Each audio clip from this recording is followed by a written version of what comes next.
Olá, boa noite. Que alegria. Olá, boa noite. Que alegria mais uma vez poder começar mais esta aula da Escola Bíblica Dominical e hoje nós estamos começando uma nova revista que é as Cartas de João. Vamos estudar as três cartas de João e vamos estar conhecendo mais de perto o apóstolo do amor. E isso, com certeza, será bênção para todos nós conhecermos este que teve um relacionamento muito de perto com o Senhor e agora pôde compartilhar através ah, das suas cartas este amor para nós. Mas nessa primeira carta que João escreve, João está muito preocupado com os falsos apóstolos, os falsos profetas que estão dentro da igreja minando o conhecimento dos crentes e procurando tirá-los do caminho do Senhor. São os gnósticos, e eles, então, estão a cada momento tentando trabalhar. E João vai usar uma expressão que ele sabe o que está acontecendo. E então ele vai combater esse gnosticismo e vai mostrar para os crentes que realmente precisam viver e trabalhar na presença de Deus. O versículo-chave está em 1 João, capítulo 2, verso 5. Mas se alguém obedece à sua palavra, nele verdadeiramente o amor de Deus está aperfeiçoado. Desta forma, sabemos que estamos nele. Não há como estar no Senhor sem obedecer. E é isso que nós precisamos entender. A obediência é uma questão de relacionamento. Não há como ter um relacionamento com Deus esquecendo de que Ele é o Senhor e dono de nossas vidas. Afinal de contas, Ele nos comprou. Quando nós recebemos a salvação, quem paga o preço é Jesus Cristo. E então, através dele, nós alcançamos o privilégio e o direito de nos tornarmos cidadãos do céu. Então, é muito importante que nós tenhamos isto na nossa vida, na nossa mente, e precisamos então compreender. O primeiro aspecto que nós vamos abordar, a revista traz para nós a sua vida familiar. E é muito importante que você tenha isto em mente. Então, vamos ver lá o que vai falar sobre a vida familiar de João. Isto está em Mateus, no capítulo 27, versículo 56. Pode ler para mim, por favor.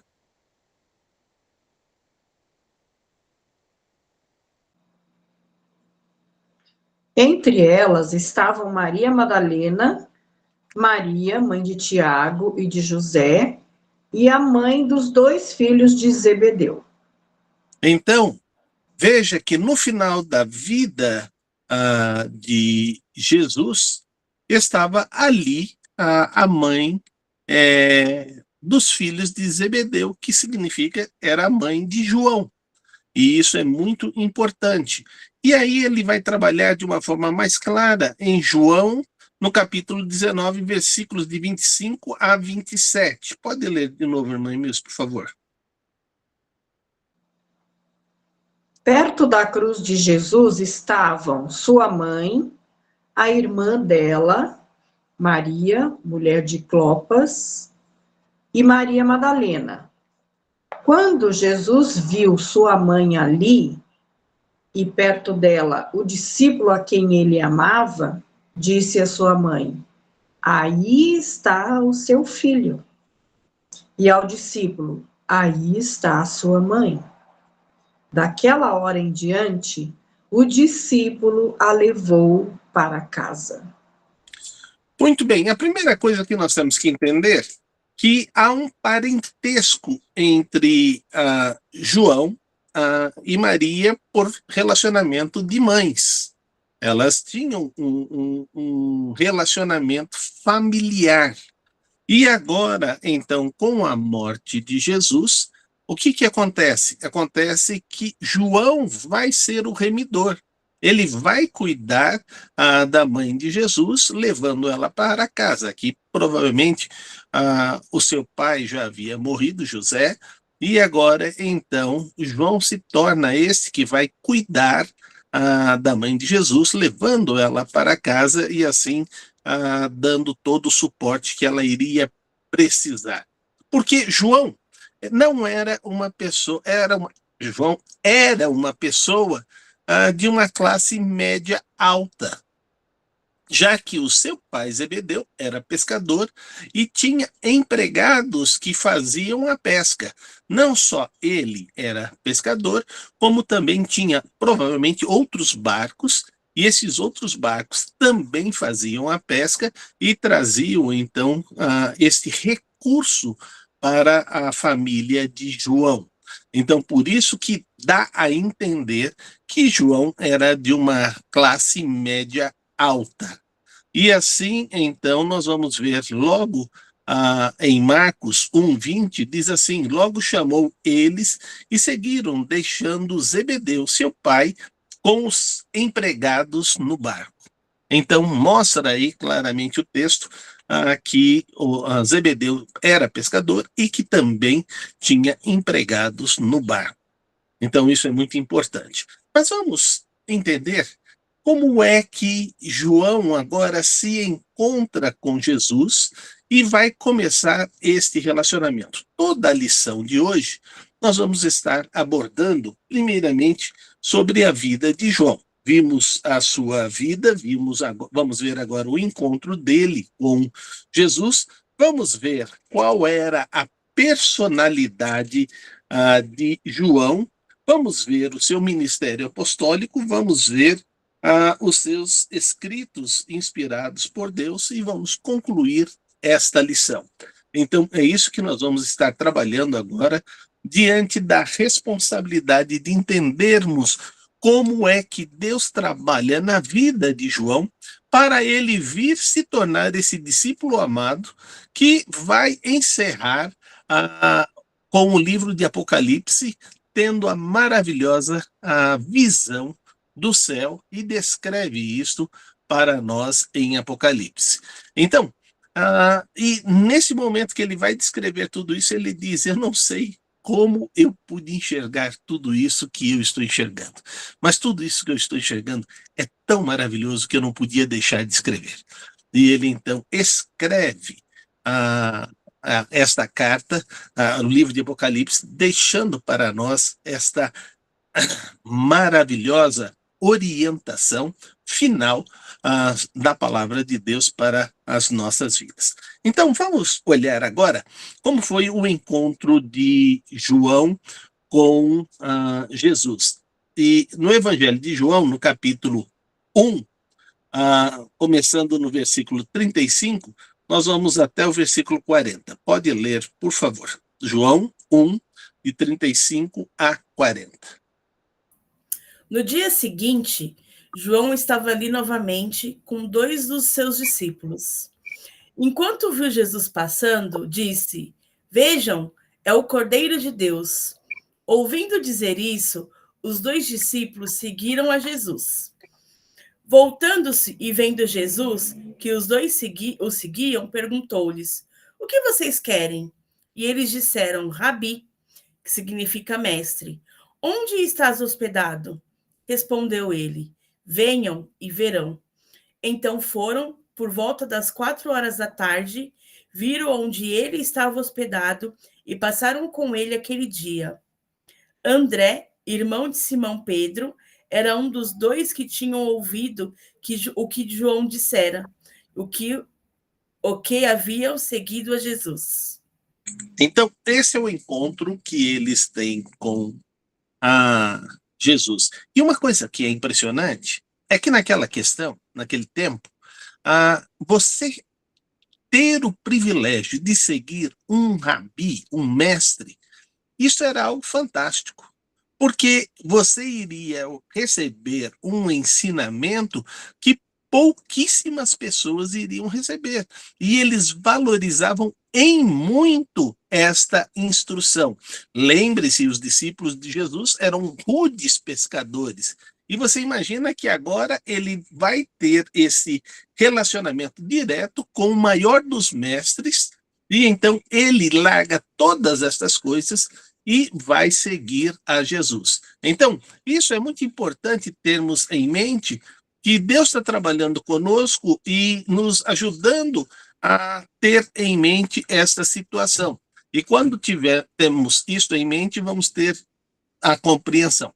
Eu gostaria que alguém me fizesse uma gentileza, abrisse a Bíblia em Atos, no capítulo 1, versículo 21 e 22. Leia, por favor.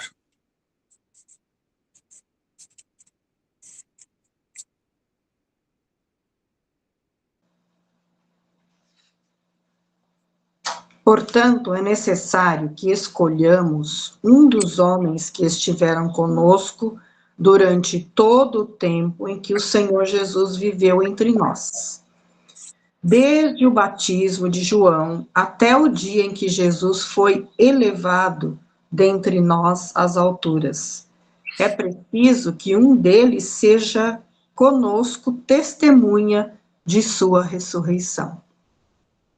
Então, é muito importante agora como é descrito que esta pessoa que viveu com Jesus possa ser escolhido para estar dando sequência, assumindo o apostolado. E isso que é importante. E então eles vão fazer, lançando sortes, até chegar ao ponto de terem esse novo apóstolo. E isso é muito importante. Mas vamos ver ainda como foi esse encontro, e agora nós vamos para Marcos, no capítulo 3, versículos de 13 a 18. Marcos 3, de 13 a 18.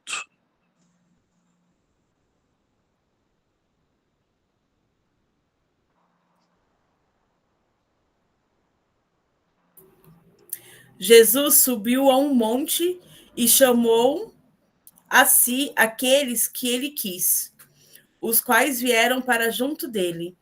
Escolheu 12, designando-os como apóstolo, para que estivessem com ele, os enviassem a pregar, e tivessem autoridade para expulsar demônios.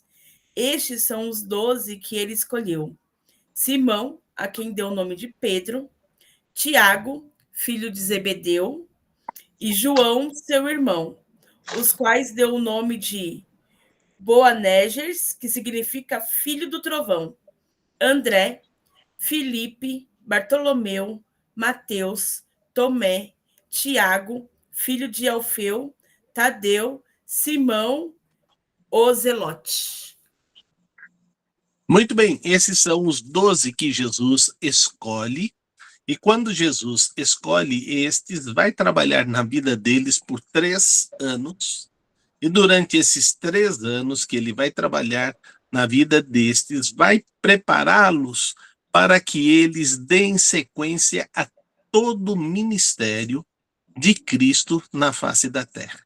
Você já imaginou você ser discipulado pelo maior dos mestres, mas ter já na sua mente essa responsabilidade de ir e anunciar a palavra de Deus para o mundo inteiro? Então, nós temos que ter em mente que o Senhor vai conferir a essas pessoas esse desafio. Mas cada um deles tinha uma personalidade. E o grande problema é que também nós, diante da nossa personalidade, nós geralmente falamos: Senhor, envia uma outra pessoa. Eu não tenho condições de ser usado por ti. Pare e pensa um pouquinho e veja a personalidade que nós vamos descobrir sobre João. A primeira coisa que nós vamos ver a sua tendência explosiva. João explodia o tempo todo. Vamos ver, ele é conhecido como o discípulo do amor. Imagina se ele não fosse o discípulo do amor, então o que seria, né? Seria talvez um terrorista, um desses que iriam explodir bombas por aí, por tudo quanto é lugar. Mas veja, isso está escrito em Marcos, capítulo 3, verso 17.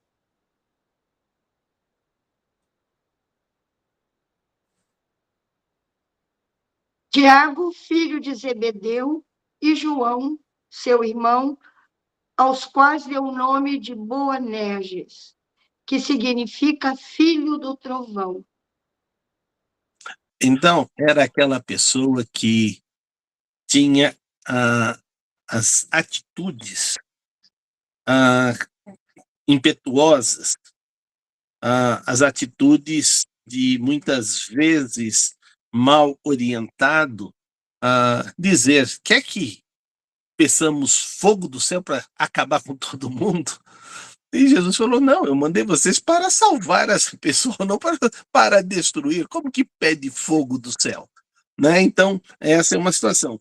O outro aspecto que nós vemos é que João tinha as suas ambições. E o texto também vai falar sobre as ambições de João. Isso está em Marcos, no capítulo 10, versículos de 35 a 40. Pode ler para mim.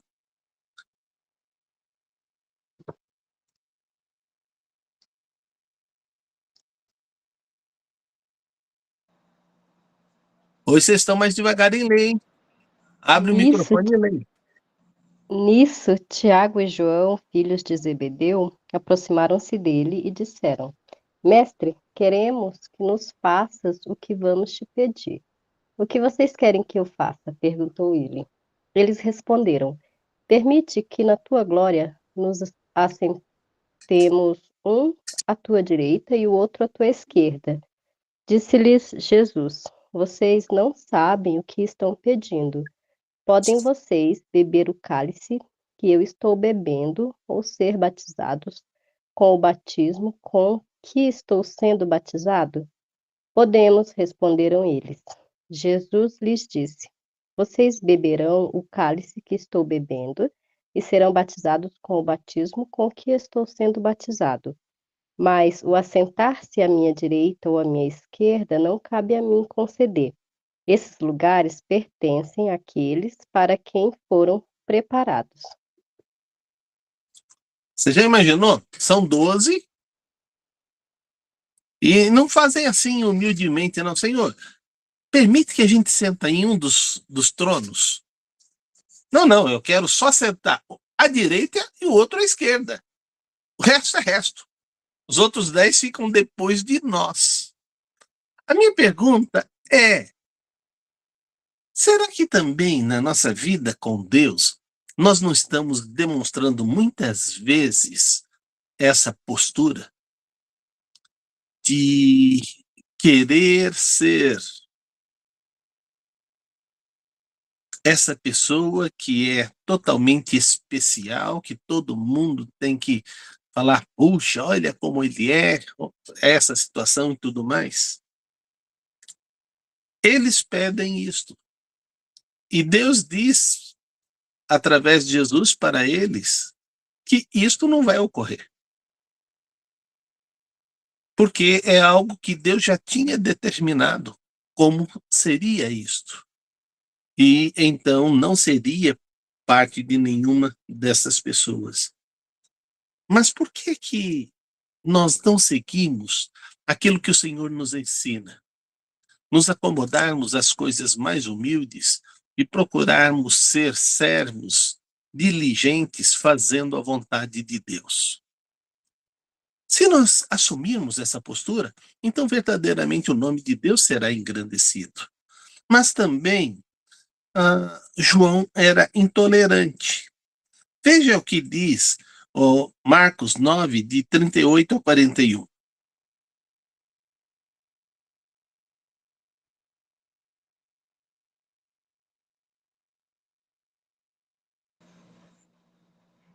Mestre, disse João, Vimos um homem expulsando demônios em teu nome e procuramos impedi-lo, porque ele não era um dos nossos. Não o impeçam, disse Jesus. Ninguém que faça um milagre em meu nome pode falar mal de mim logo em seguida. Pois quem não é contra nós está a nosso favor. Eu lhes digo a verdade. Quem lhes der um copo de água em meu nome, por vocês pertencerem a Cristo, de modo nenhum perderá a sua recompensa. Veja como é interessante o que o Senhor está nos ensinando em em Marcos, no capítulo 9, versículos de 8 a 41. O Senhor está colocando para nós algo que é muito importante nas nossas vidas serem observadas. A primeira coisa que ele coloca é que nós precisamos ter em mente que o Senhor está trabalhando e está nos dando entendimento e sabedoria para que verdadeiramente o nome dele possa ser engrandecido. Mas ele diz que o reino dele é maior do que aquilo que nós conseguimos enxergar. E é isso que eu queria que você parasse e pensasse. Eles, simplesmente porque não viram essas pessoas seguindo a Jesus, eles achavam que o reino de Deus se limitava à ação dos 12 apóstolos. E não é isso que o Senhor trabalha. A mensagem do Senhor vai sendo pregada e vai sendo espalhada, e centenas e centenas de pessoas vão compreendendo e decidem aceitar a Jesus Cristo como Salvador e decidem servir ao Senhor. E a todos estes, Deus deu o poder de serem feitos filhos de Deus. E por serem filhos de Deus, vão realizar a obra de Deus. Mas então eles, na sua intolerância, eles simplesmente determinam: parem de fazer isto que vocês estão fazendo, porque vocês não estão seguindo a Jesus como um dos 12. Mas também é mostrado que João é vingativo. E isso está em Lucas capítulo 9, versículo de 51 a 56. Lucas 9, de 51 a 56. Pode ler, por favor. Aproximando-se o tempo em que seria elevado ao céu, Jesus partiu resolutamente em direção a Jerusalém e enviou mensageiros à sua frente. Indo estes, entraram num povoado samaritano para lhes fazer os preparativos. Mas o povo dali não recebeu, porque se notava em seu semblante que ele ia para Jerusalém. Ao verem isso, os discípulos Tiago e João perguntaram: Senhor, queres que façamos cair fogo do céu para destruí-los? Mas Jesus, voltando-se, os repreendeu, dizendo: Vocês não sabem vocês não sabem de que espécie de espírito são, pois os filhos dos homens não veio para destruir a vida dos homens, mas para salvá-los, e foram para outro povoado. Foi isso que eu havia acabado de dizer. Quer que nós peçamos fogo do céu só para exterminar um pouquinho eles, todinhos. Entendeu? Suma esse vilarejo dessa situação. Nós vamos encontrar muitas pessoas que vão recusar ouvir a palavra de Deus. Estava num hospital e passou por lá uma pessoa que estava visitando os quartos, e então essa pessoa tentou falar com um senhor, e esse senhor estava com muita dor, e ele disse: não, eu não quero saber de nada. E aí então ele vira: o senhor está morrendo, vai morrer agora, nos próximos 2 dias, e o senhor vai para o inferno, já que o senhor não quer me ouvir. E aí eu escuto esse barulho e vou até o quarto, né? E quando eu chego no quarto, o homem estava branco. E eu disse, posso ajudar em alguma coisa? Ele disse, chama a enfermeira que eu estou passando mal. Aí chamei a enfermeira. A enfermeira veio, viu a condição dele, deu o medicamento e tudo mais, enquanto isso eu estava sentado ao lado da cama dele. E aí eu falei, o que foi que aconteceu que o senhor ficou tão assustado? É que passou um homem aqui que queria falar comigo, mas eu estava com muita dor e ele disse que eu vou morrer nos próximos 2 dias e eu vou para o inferno. Eu falei, não, isso não vai acontecer não, fica tranquilo. Pode se acalmar. Pode ficar tranquilo, não vai acontecer.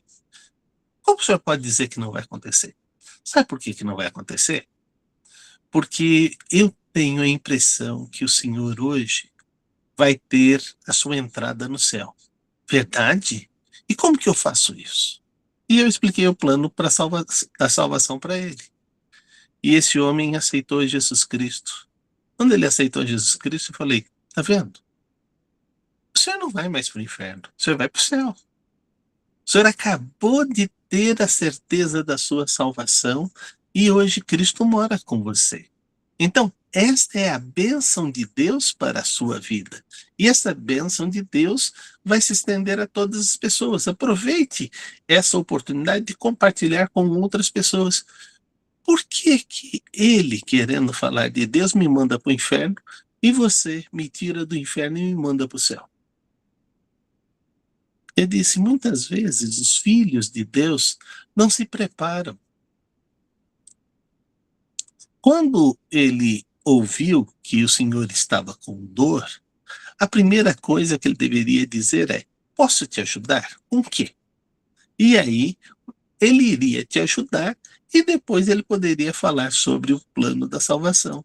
Primeiro a gente tem que entender o que está acontecendo com a pessoa, depois de entender o que está acontecendo com a pessoa, a gente anuncia o plano de Deus e anuncia a salvação. Aí ele disse, muito obrigado, porque agora eu vou para o céu e agora eu tenho mais um irmão na minha família. Eu falei, que bênção. Então, nós somos irmãos em Cristo e vamos viver. Eu queria que você entendesse que Deus nos chamou, mesmo tendo o temperamento de João, para a gente ser moldado pelo Espírito Santo e agir como Jesus. Veja o que está em Mateus, no capítulo 11, começando no versículo 28. Venham a mim todos que estão cansados e sobrecarregados. Eu lhes darei descanso. A primeira ação de Jesus não é dizer que ele vai para o inferno ou vai para o céu. A primeira é, se você vier até mim, você terá o descanso. Sabe, toda esta aflição que você está vivendo na sua vida, eu vou tirar esse fardo pesado. E eu vou colocar para você um fardo novo. E aí ele continua dizendo, tome sobre vocês o meu jugo e aprendam de mim, pois sou manso e humilde de coração. E vocês encontrarão descanso para as suas almas, porque o meu jugo é suave e meu fardo é leve. O Senhor não nos sobrecarrega, o Senhor nos alivia. Por isso ele diz, vinde a mim você que precisa de mim. Interessante que eu estava lecionando estudo nessa semana e a pessoa disse, eu estou começando a ficar com ódio das pessoas que não gostam de crente. E aí eu disse, eu sei, você está começando a sentir na pele o que nós já sentimos há tanto tempo. Mas o próprio Jesus disse, muitos vão te odiar porque agora você é filha de Deus, você é filho de Deus. Isso vai acontecer. Então, mas a gente não pode ficar bravo e falar para Deus, destrói essas pessoas? Eu queria te fazer uma pergunta. O que você pensava sobre os crentes no passado, antes de ter o encontro com Jesus? Pensava a mesma coisa.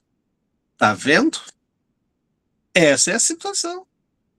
Mas agora que você teve o encontro com Cristo, você viu a maravilha que é ter o encontro com Cristo.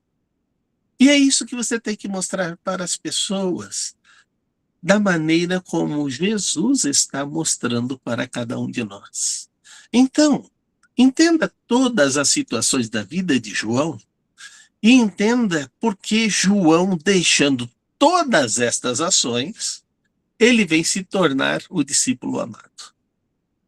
E aí, a frase de João é que nós nos amemos uns aos outros. E isto ele vai repetir nas 3 cartas inúmeras vezes, para que nós possamos entender que temos que viver este amor.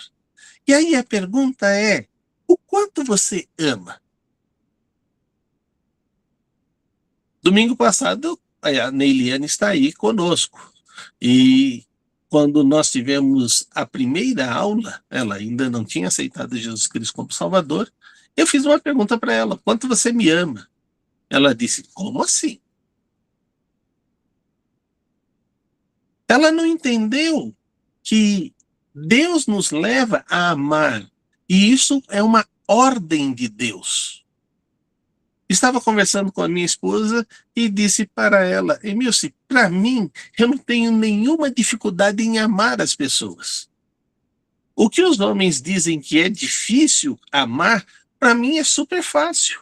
Porque eu entendi uma coisa na minha vida. E a primeira coisa que eu entendi na minha vida, sabe qual foi? Amar é uma ordem de Deus. Se amar é uma ordem de Deus, eu tenho que obedecer. Mas eu não posso amar somente as pessoas que me amam. Eu tenho que amar todas as pessoas. Inclusive aquelas que perseguem, que fazem mal, que mentem, dizendo todas as coisas contra mim. Porque a palavra de Deus diz que isso aconteceu com todos os profetas que vieram antes de mim. E aí ele diz, se você está sendo maltratado, perseguido por causa do meu nome, se alegre, porque é grande o seu galardão. Então, Deus coloca para nós exatamente como viver isto que João vai nos ensinar depois de fazer todo o acerto da vida dele, com todos os empecilhos que impediam ele de servir a Deus. E é isso que Deus espera que aconteça também nas nossas vidas. E se isso acontecer, vamos ter a bênção de Deus sobre nós. Mas aí, ele continua a dizer, quais foram as situações que foram mudando a postura e o comportamento de João para que ele se torne esse discípulo amado. A primeira situação que acontece está em Marcos, capítulo 5, verso 37. Pode ler, por favor.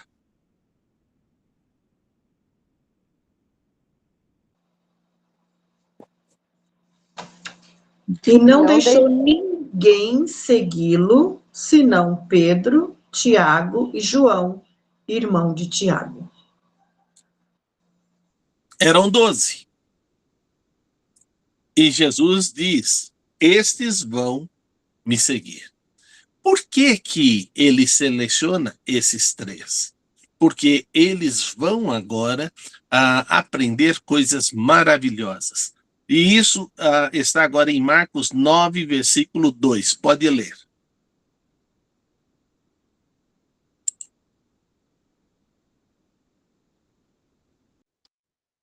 Seis dias depois, Jesus tomou consigo Pedro, Tiago e João e os levou a um alto monte, onde ficaram a sós.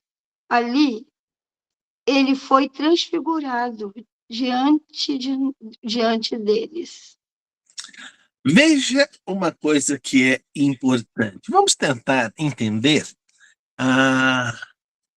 qual era o clima daquela região.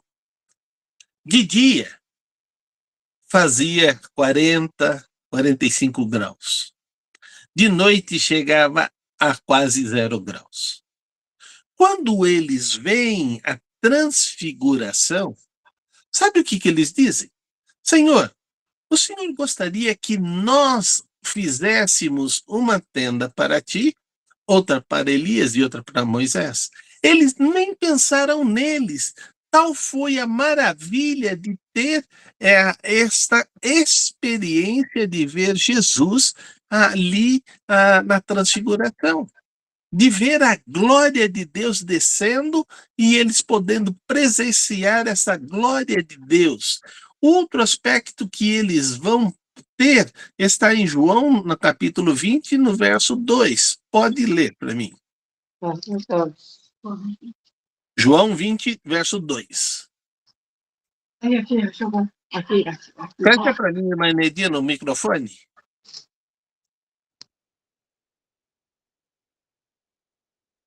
Pode ler. Então correu ao encontro de Simão Pedro e do outro discípulo, aquele a quem Jesus amava, e disse: Tiraram o Senhor do sepulcro e não sabemos onde o colocaram. João, ao receber a notícia da ressurreição, ele também foi o primeiro a ver os lençóis. E ali, então, ele, num primeiro momento, não entende isso, mas depois compreende aquilo que Jesus havia dito, que eles iriam se encontrar com Jesus. E logo depois isto vai acontecer. E ao se encontrar com Jesus, isso está registrado em João, no capítulo 21, verso 24. E diz assim: este é o discípulo que dá testemunho destas coisas que as registrou. Sabemos que o seu testemunho é verdadeiro. Então, esta é a grande bênção de poder ter presenciado todas estas ações sobrenaturais na nossa vida, na vida deles, e que dá toda a garantia de vivenciar aquilo que Deus está propondo para cada um de nós. E o meu desejo é que vocês realmente possam experimentar e viver isto que o Senhor está propondo, para que nas nossas experiências com Deus possamos estar acumulando esse relacionamento que o Senhor propõe para cada um de nós. E isto é bênção de Deus para a minha vida, é bênção de Deus para a sua vida. Então, o meu desejo é que cada experiência você registre como se fosse um marco na sua vida. Por que você não começa a fazer uma agenda dos seus encontros com Deus? Daquilo que Deus fala com você, para que você possa também testemunhar para as outras pessoas aquilo que Deus vai fazendo. Ao começar a dar um novo estudo essa semana para uma nova pessoa, eu pude compartilhar com ele quem é Deus na minha vida. E pude dizer para ele que este Deus, ele é concreto pelo relacionamento que eu tenho experimentado de vida com ele. E tenho dito que nesses meus 56 anos de vida com ele, não tem como eu duvidar da sua realidade, pois ele vive em mim e eu vivo para ele. Então, é isso que Deus está propondo para cada um de nós. E veja, então, agora o ministério apostólico de João. Veja o que vai acontecer em Atos 4, verso 13. Vai dizer assim: vendo a coragem de Pedro e de João, e percebendo que eram homens comuns, sem instrução, ficaram admirados e reconheceram que eles haviam estado com Jesus. Sabe uma coisa que é importante?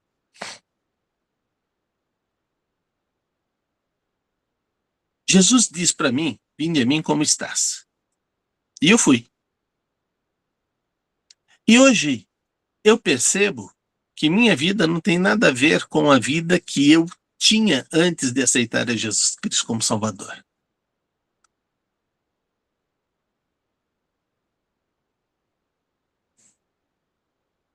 Eu vejo que minha vida não tem nada a ver com a vida antes do Senhor me chamar para o ministério.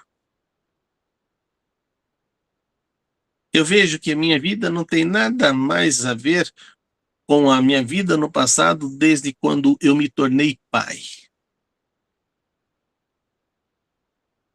E minha vida está sendo aprimorada quando agora eu vejo a minha nova fase de ver minhas netas. São situações que nos levam a uma maturidade de experiência com Deus que realmente se torna algo gratificante. E Deus quer ser sobrenatural nas nossas vidas todos os dias. Ele quer que você o encontre, ele quer que você o experimente, ele quer que você se entregue a ele, que você realmente viva aquilo que ele está propondo para você experimentar no seu dia a dia. E quando você começa a viver dessa maneira, então o nome de Deus passa a ser engrandecido.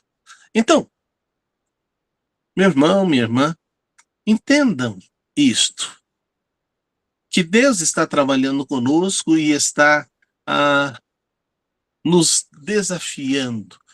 Pessoas podem vir até nós e quererem fazer mal, porque nós servimos a Cristo. Mas o Senhor diz, não temam as pessoas que podem fazer mal à tua vida. Tema aquele que pode entregar a tua alma ao diabo. E é isso que acontece em Atos, no capítulo 5, verso 33. E ouvindo isto, ficaram furiosos e queriam matá-los. Mas em Atos 5:40, veja o que acontece. Pode ler para mim, por favor. Eles foram convencidos pelo discurso de Gamaliel. Chamaram os apóstolos e mandaram açoitá-los. Depois, ordenaram-lhes que não falassem em nome de Jesus e os deixaram sair em liberdade. Interessante que eu não separei esse texto, mas poderia ter separado logo à frente. Ele vai dizer, nós não podemos deixar de falar daquilo que temos visto e ouvido. Não importa o que você faça com o meu corpo. O meu relacionamento com Deus é maior. A minha felicidade de ter Deus em minha vida é muito maior. E eu quero glorificar, eu quero exaltar esse Deus por tudo que Ele faz na minha vida. E assim verdadeiramente eu vou viver na sua presença o tempo todo. E é este o grande desafio de Deus para cada um de nós. Veja o que é que nós vamos encontrar em Gálatas, no capítulo 2, no verso 9.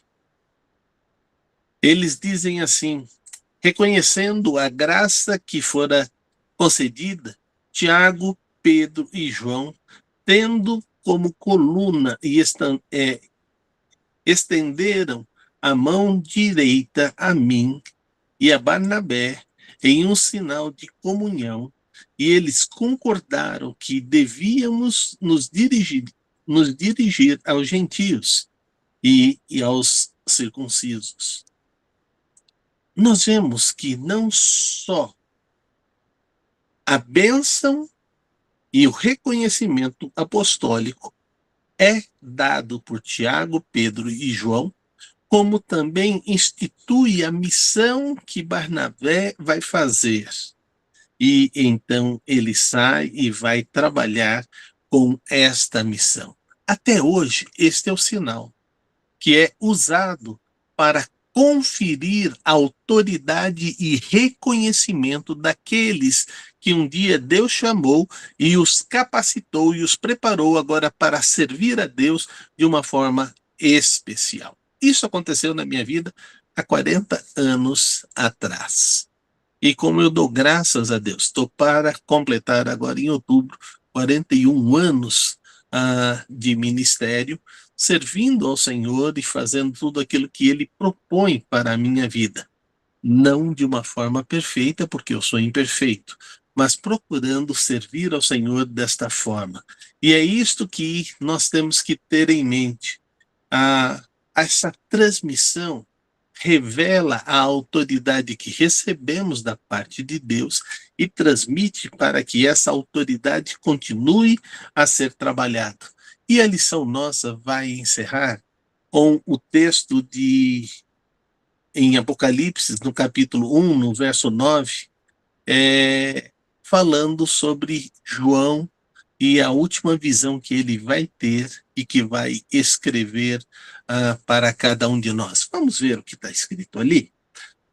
Apocalipse 1, verso 9.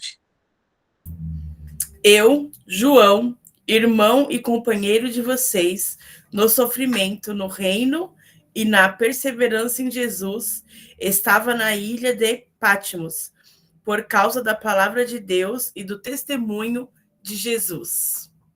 Então, João vai para lá, ele não vai ser perseguido mais, ele está exilado e ele vai ficar lá até a sua morte.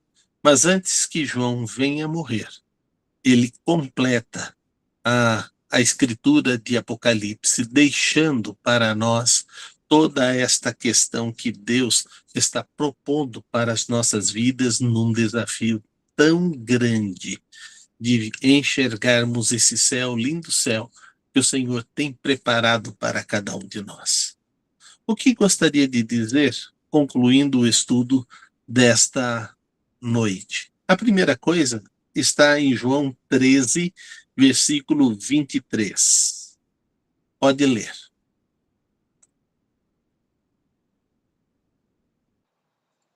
Um deles, o discípulo a quem Jesus amava, estava reclinado ao lado dele. Este é João. João sempre estava próximo de Jesus. João era aquele que queria ser o primeiro a estar atendendo os mínimos desejos do Senhor. Ele vivia para cuidar do Senhor, ele vivia para atender às suas necessidades.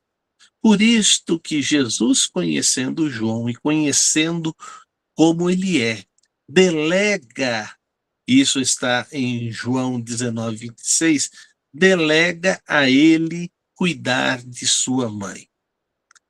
E isto é bênção de Deus para que nós possamos vivenciar isto. Mas João, sendo este que sempre estava querendo estar perto do Senhor, também tem a alegria de ser o primeiro a chegar até o sepulcro e depois reconhecer que ele ressuscitou. O que eu quero dizer para você é, se nós tivermos o mesmo desejo que João teve, se nós corrigirmos a nossa vida como João corrigiu a vida dele, se nós decidirmos buscar e viver de tal maneira que o nome de Deus possa ser engrandecido no nosso pensar, no nosso agir e no nosso falar, verdadeiramente também seremos chamados por Deus de filhos amados. Você gostaria desse título? Eu gostaria. Eu quero, não por ambição, mas por desejo de experimentar mais de Deus a cada dia. E isso pode acontecer, porque tem acontecido na minha vida e tem acontecido na vida dos meus irmãos. Somos pessoas imperfeitas, falhas, mas somos pessoas que Deus derrama sua misericórdia, nos perdoa, nos purifica e nos coloca sempre em pé, em disposição de viver e de fazer a vontade dele. Por isso, meu desejo é que você se una nas próximas 16 aulas que nós vamos ter das cartas de João. Tenho certeza que será bênção para a tua vida, como tem sido bênção na minha vida. Que Deus, pois, te abençoe ricamente e que você possa crescer nesta intimidade de amor com o Senhor.